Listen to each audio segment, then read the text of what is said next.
Now basically mathematical reasoning is what? Now before going for the mathematical reasoning, let us discuss something. That is what? That is the introduction part. Now we shall discuss some basic ideas of mathematical reasoning in this chapter, okay? And can you tell me what is the asset that had made man superior than all other species? The power of reasoning, the power of logic, that is in the man. And do every man has a power of logic, or we have to teach them? Basic thing is that every man has same power of reasoning? No. So all these things that we are going to compare mathematically, that is basic thing for the mathematical reasoning. Now I am just going to give you an example. Reasoning, basically we can divide it into three categories. Number one, we can go for inductive,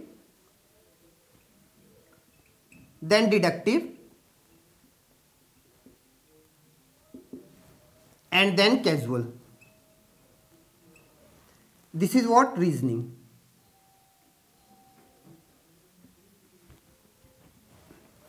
And then further many types of reasoning we are having.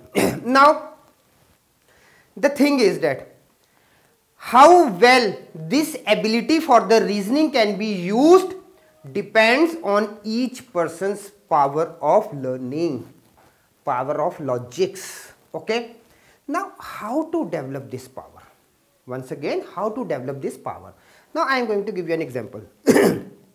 For example, let it be for the inductive part. Now basically inductive reasoning, after that we are having number of branches for these reasonings, okay? Now inductive part is one where we are getting some observations, we are getting some analysis, inferences, and then we are implementing all these things. Now for example, in the junior class 10th, you have gone through a topic arithmetic progression. In the arithmetic progression, you got an series where common difference was there, and then you were asked to find the terms or a term or sum of the terms. Now in the sum of the terms, if you are adding from 1, 2, 3 till 10 and the result is 55, okay, you must have read all these things. Now from 1 to 50 what it is, from 1 to 100 what it is, now that we can use by a formula.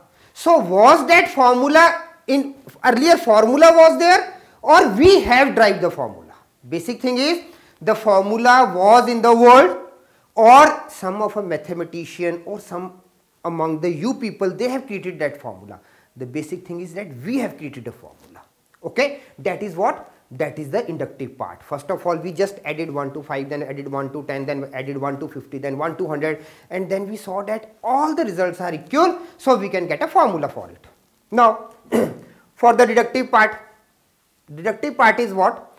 Now suppose a person is smoking in the public place and you are going there and you are saying, please don't smoke.